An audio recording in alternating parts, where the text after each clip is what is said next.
Hi, welcome everybody. We're going to talk today about chapter 18, the quick check multiple choice. Remember, we are discussing the markets for the factors of production.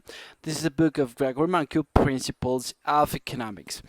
So the first question says, approximately what percentage of US national income is paid to workers as opposed to owners of capital and land? So here, remember, we just mentioned about how we split the total income in the US between the three factors of production: land, capital, and labor.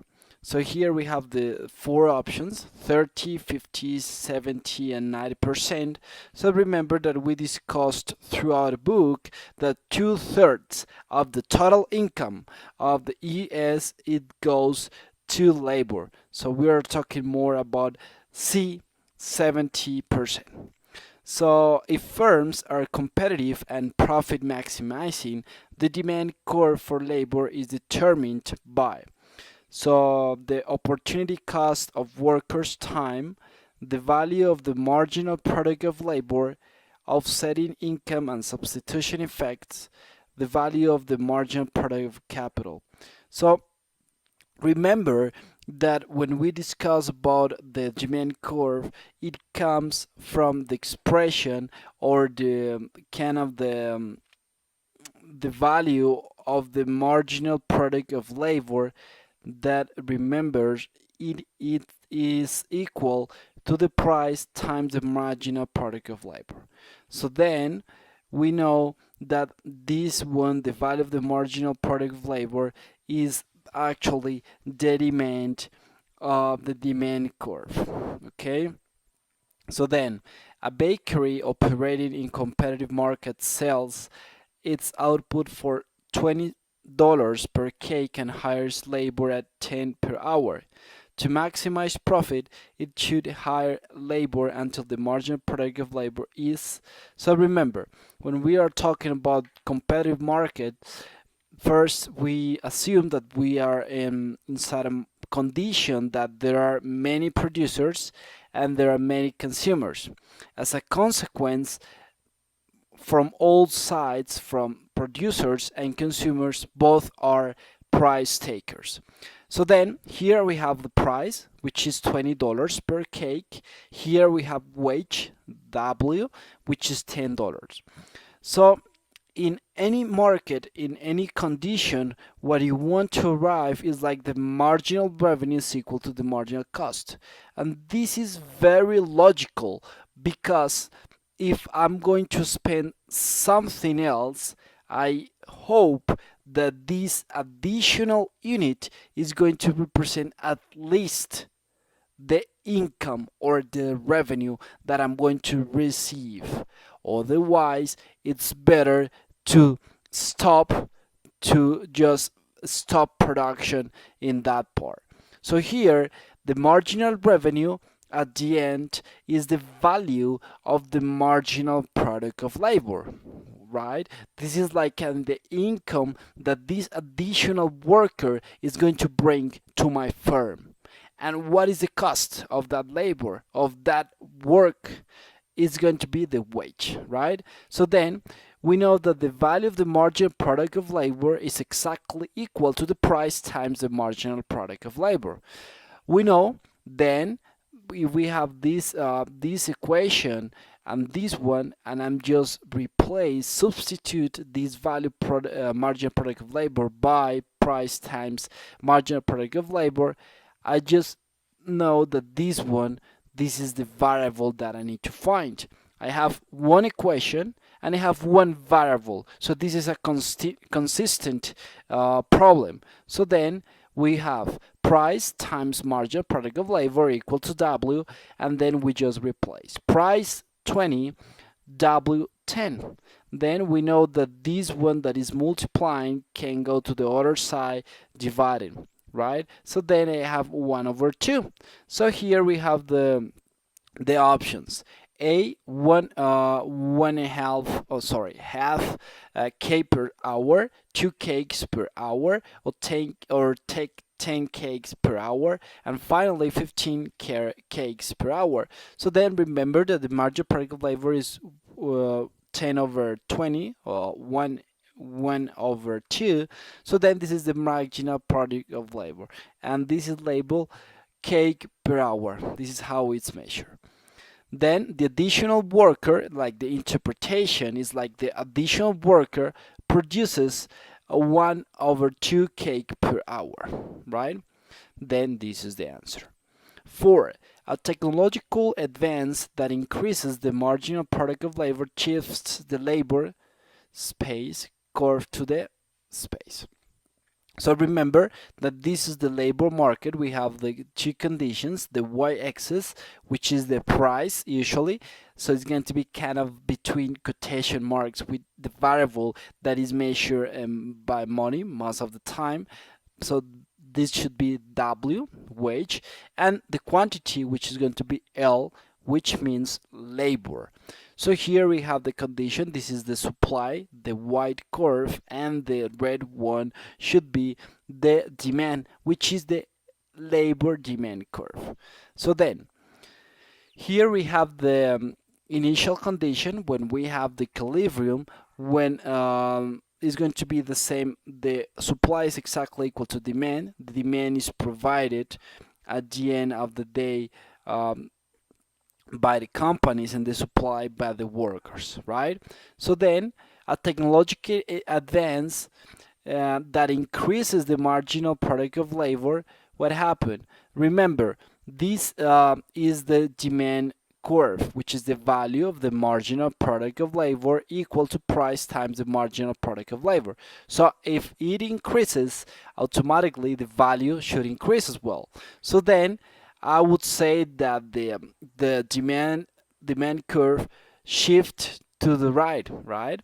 And then this is the D prime. Here we have the options. So here what happened with the labor here, labor demand should be this one. So it should be between A and B, and a curve to the right. Okay, so then we are talking about B answer.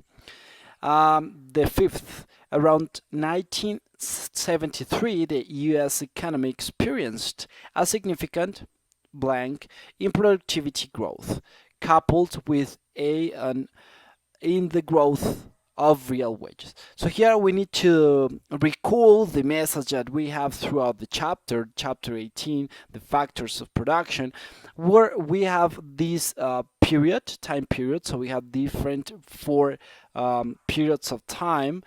We have from 1959 to 2012, okay, and we split that in 3, right? From these periods, so 3 different periods of time.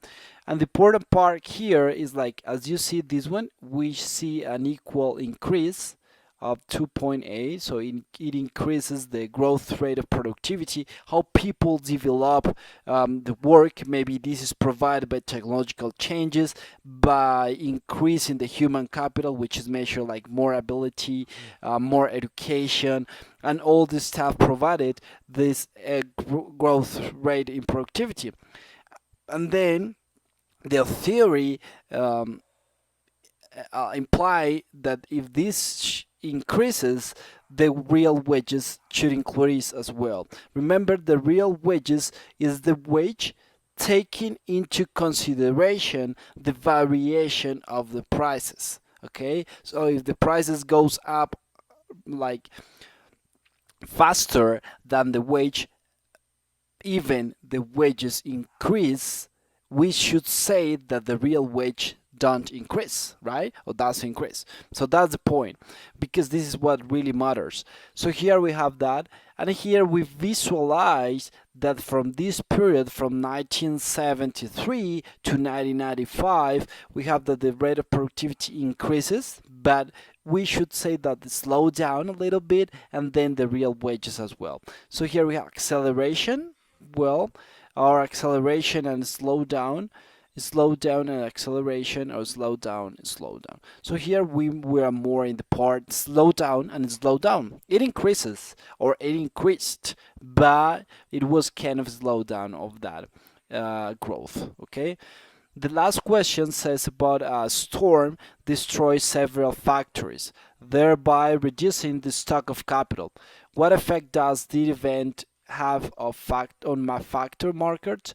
So here we have the we are talking about the capital market. Okay, so remember we have three factors and we discussed about labor, land, and this case capital. So the price is in the y-axis, so here it should be r. Most of the time it's considered r because it's kind of the interest rate that you need to pay in order to use to rent the capital. And here we have the condition. Okay, here we have the K, which is the amount of capital, okay, the stock of capital. It's kind of difficult to grasp, but we say more like maybe stock machines, plants, that we have here as capital. Here we have the demand and supply. So here we have the R star and K star. This is the equilibrium. And here we have the supply and demand. When there is a storm, we assume that because it will reduce the stock of capital, so we should say that the supply of that stock of capital is going to reduce, right? So the supply automatically it reduces, okay? So it goes or shifts to the left. Okay, automatically what happened in the capital market due to the scarcity of the capital, now the prices naturally go up, okay, provided by this scarcity of the lower quantity of capital. So here we're in capital prime, capital apostrophe, that we have here. This is the new condition, okay? But what effects does this event have on factor markets? So here we have the labor market.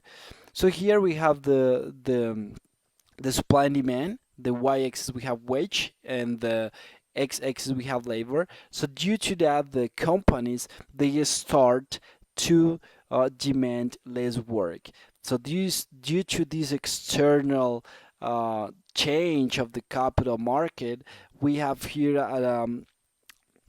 lower demand for that labor, so the demand shift to the left. Automatically, this one, the quantity of labor and the wage of equilibrium goes down due to this decrease of that. So this is like interdependence between the factors, and at the end of the day, those are kind of derived demands depending on what is happening on the market per se, on the product that they are selling, but also inside the other factors. Okay, so then here we have that the capital market, the prices goes up, and the price goes up, and the quantity of the stock of capital, which is measured by K, will go down, and then the labor market, we conclude that we have a decrease in the wage and a decrease in the labor. So at the end we have these options. So here we automatically understand that the wages fall and the rental price of capital rises. Okay, that's all for today. I hope you understood. Thank you for watching my videos. Please comment. I'm working to improve. This is Sato. This is what I think. Maybe I'm wrong, and I'm more than happy to have your comments, and if you subscribe, it should be great. Thank you so much. Bye bye.